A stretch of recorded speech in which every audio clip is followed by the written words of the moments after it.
Hello दोस्तों, मैं ललित पटेल आपका अपना इंडी चैनल में हार्दिक स्वागत है। आज हम आपसे बात करते हैं अपने अवैध प्रेम प्रसंग और अवैध संबंध के चलते रातों रात वायरल होने वाली पीसीएस अधिकारी ज्योति मौर्य और पूर्व होमगार्ड कमांडेंट मनीष दुबे की। दोस्तों, मनीष दुबे पर और ज्योति मौर्य पर उनके पति आलोक मौर्य ने गंभीर आरोप लगाया था कि ये दोनों अवैध संबंध और अवैध प्रेम प्रसंग के चलते मेरा निजी जीवन खराब कर रहे हैं और मेरी हत्या की साजिश रच रहे हैं। उसके बाद मीडिया के सामने के आने के बाद आलोक मौर्य वायरल हुए ज्योति मौर्य और मनीष दुबे के प्रकरण को लेकर।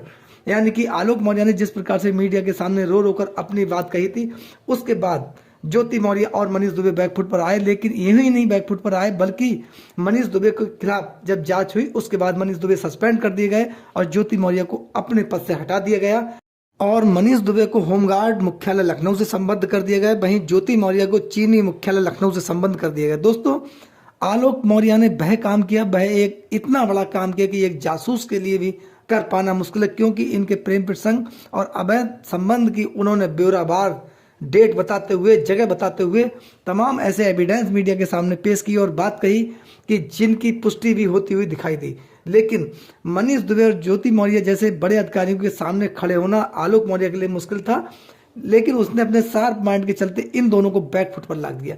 ज्योति मौर्य और मनीष दुबे के बीच विवाद यानी कि टकराव की स्थिति उस समय आई, टर्न इस पूरे प्रकरण में उस समय आया जब मनीष दुबे को जांच उपरांत सस्पेंड कर दिया गया और उनको उनके पद से हटा दिया गया। यानी कि मनीष दुबे को लगा कि ज्योति मौर्य अपने आप को बचाने में कामयाब रही, जबकि पूरा प्रकरण ज्योति मौर्य की वजह से आगे बढ़ा था।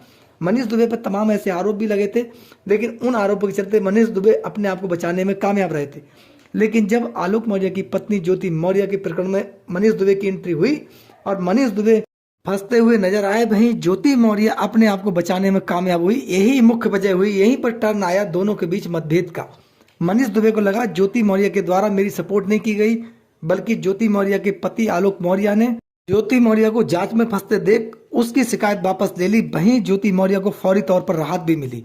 दोस्तों, इसीलिए ज्योति मौर्य के अगेंस्ट बड़ी कार्रवाई नहीं हुई, क्योंकि ज्योति मौर्य पर अवैध धन वसूली, अवैध संपत्ति अर्जित करने का मामला, पद का दुरुपयोग करने का मामला था। यानी कि मनीष दुबे और ज्योति मौर्य पर सेम आरोप थे, लेकिन एक्शन मनीष दुबे के खिलाफ हुआ, क्योंकि आलोक मौर्य ज्योति मौर्य को बचाने में कहीं ना कहीं कामयाब रहे। ज्योति मौर्य ने पूरा मामला जो था वो मैनेज किया। उसमें महिला विकास मंच की अध्यक्ष बीना मानवी की अहम एंट्री रही, क्योंकि बीना मानवी पर भी आरोप लगे थे कि मनीष दुबे और ज्योति मौर्य की जो बीना मानवी सपोर्ट करती हुई नजर आ रही थी, और उन्होंने एक पक्ष की बात की, केवल ज्योति मौर्य और मनीष दुबे की। वहीं होमगार्ड महिला की सपोर्ट नहीं की, वहीं तनु पाराशर की कोई सपोर्ट नहीं की।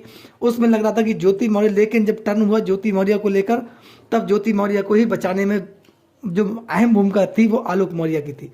दोस्तों, उसके बाद मनीष दुबे और ज्योति मौर्य के बीच टकराव की स्थिति पैदा हुई। क्यों पैदा? इसलिए हुई कि मनीष दुबे को लगा अब मेरे खिलाफ एक्शन होगा और बड़ा होगा। वह हुआ भी, क्योंकि मनीष दुबे के खिलाफ विभागीय जांच भी प्रारंभ हो गई। लेकिन जब मनीष दुबे को लगा कि ज्योति मौर्य अपने आप को बचाने में लगी हैं, वह आलोक मौर्य को मैनेज करने में लगी हैं, और उधर तनु पाराशर मनीष दुबे के खिलाफ कड़ी कार्रवाई करने के लिए अग्रसर थी। ऐसे में मनीष दुबे को पूर्णतः विश्वास हो गया कि अब कानूनी मुश्किलें बढ़ेंगी, उनके खिलाफ बड़ा एक्शन आने वाले समय में हो सकता है। वहीं ज्योति मौर्य अपने आप को बचाने में कहीं ना कहीं कामयाब हो चुकी हैं। ऐसे में मनीष दुबे ने भी तनु पाराशर की तरफ अपना रुख किया है। वह भी इस पूरे प्रकरण को मैनेज करने में लगे। उन्हें ये महसूस हो रहा है कि तनु पाराशर कानूनी जंग मजबूती के साथ लड़ेंगी, और अगर मजबूती के साथ लड़ती रही तो मनीष दुबे के खिलाफ बड़ा एक्शन भी होगा। ऐसे में बैकफुट पर आए मनीष दुबे के पास तनु पाराशर की शरण में जाने के अलावा अन्य कोई रास्ता नहीं है। लेकिन तनु पाराशर एक पढ़ी लिखी साहसी महिला है। वह ये जानती है कि मनीष दुबे किसी भी समय अपना पाला बदल सकते हैं। अगर उन्होंने अपने मुकदमे वापस लिए तो मनीष दुबे ने पुनः पलटी मार दी। ऐसे में तनु पाराशर कहीं की नहीं रहेंगे। इसीलिए तनु पाराशर अपने आप को बचाते हुए और अपना अगला भविष्य सुरक्षित करते हुए अगला कदम रखने के लिए अग्रसर हैं। लेकिन वह पूर्णतः अपनी कानूनी जानकारी और कानूनी सलाह लेने के बाद ही अगला कदम उठाएंगी, क्योंकि तनु पाराशर ज्योति मौर्य को दोषी मानती है। अगर ज्योति मौर्य ने आलोक मौर्य के खिलाफ तलाक का मुकदमा वापस नहीं लिया है, इसके पीछे कारण क्या हो सकता है, इस बात को भी तनु पाराशर भली भांति जानती हैं, समझती हैं, क्योंकि वह एक पढ़ी लिखी और साहसी महिला है। दोस्तों, अंजू उर्फ फातिमा जो पाकिस्तान से हिंदुस्तान वापस आई है फातिमा बनने के बाद, जो जुलाई के महीने में हिंदुस्तान से पाकिस्तान गई थी और वहाँ मुस्लिम धर्म ग्रहण किया और नसरुल्लाह के साथ उसने निकाह किया। लेकिन जब वहाँ पर वो प्रताड़ित हुई, परेशान हुई और वहाँ उसके साथ मारपीट की गई, आखिर में उसे ये एहसास हुआ कि हिंदुस्तान कैसी जगह है, हिंदुस्तान सोने की चिड़िया क्यों है, यहाँ पर लोग आज़ादी से क्यों रहते हैं, पूर्णतः एहसास हुआ। फिर उसने अपने बच्चों का सहारा लिया, बच्चों का नाम लेकर हिंदुस्तान वापस आई। दोस्तों, उसने अपने परिवार का रुख किया। अंजू उर्फ फातिमा को ये पूर्णतः एहसास हुआ कि अपना परिवार सुख शांति छोड़कर अपने निजी स्वार्थ के चलते अपना परिवार तोड़ना कितना कष्टदायक और कितना परेशानदायक हो सकता है, ये पूर्णतः उसे एहसास है। ज्योति मौर्य और मनीष दुबे के इस पूरे प्रकरण से उन्हें ये विचार करना चाहिए, सोचना चाहिए कि अंजू उर्फ फातिमा से सबक लेना चाहिए। वहीं मालती चौहान का मामला आपने देखा, जिसका पूरा खुशी भरा हुआ जीवन एक ही झटके में समाप्त हो गया, केवल निजी स्वार्थ के चलते। जरा सा स्वार्थ उसके चलते, जिसे अपना भाई बोलती थी, उस पर कितना बड़ा कलंक लगा। आखिर जो जीवन था मालती चौहान का, वह छोटे से स्वार्थ के चक्कर में कैसे नष्ट हो गया, एक झटका नहीं लगा। दोस्तों, यहाँ पर सबक लेने की जरूरत है। जीवन अनमोल है, इसे ऊंचाइयों तक ले जाने के लिए अथक प्रयास की जरूरत है, जो राष्ट्र और समाज दोनों के हित में हो।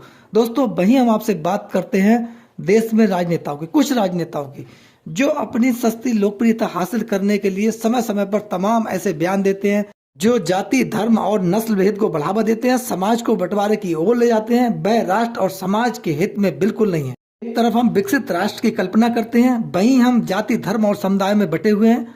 हमारा राष्ट्र एक, हम एक राष्ट्र के वासी हैं, हमारी आज़ादी, हमारे लिए कानून, संविधान सब एक, फिर हम जातियों बटे हुए क्यों? ये विचारणीय बात है, क्योंकि ये कुछ नेताओं की, कुछ लोगों की ये मानसिक उपज हो सकती है, जो समाज को बंटवारे की ओर ले जाना चाहते हैं, समाज को जाति, धर्म और नस्ल भेद के आधार पर बांटना चाहते हैं। इनका बहिष्कार करना, इनके बारे में सोचना देश की आम जनता के लिए, देश के जागरूक नागरिकों के लिए बहुत आवश्यक है, जो राष्ट्र और समाज के हित में बहुत जरूरी है। क्योंकि इनके पास राष्ट्र को आगे बढ़ाने के लिए कोई प्लान नहीं है, बल्कि इन्हें अपनी सस्ती लोकप्रियता हासिल करने के लिए तरह तरह के इस प्रकार के बयानबाजी इनके लिए बहुत लाभप्रद हो सकते हैं। ये इनकी सोच हो सकती है, लेकिन देश पढ़ लिख गया है, देश के जागरूक नागरिक जो हैं वो आगे बढ़ चुके हैं। देश का हर युवा अब अपने राष्ट्र के बारे में सोचता और समझता है, और देश में सस्ती और झूठी लोकप्रियता हासिल करने वाले कुछ ऐसे राजनेताओं को अच्छी तरह समझता और जानता है। दोस्तों, आपकी इस पर क्या राय है? अपनी राय हमें कमेंट्स बॉक्स में जरूर दें। आपके बहुत बहुत सहयोग के लिए आपका बहुत बहुत धन्यवाद। नमस्कार, जय हिंद, जय भारत।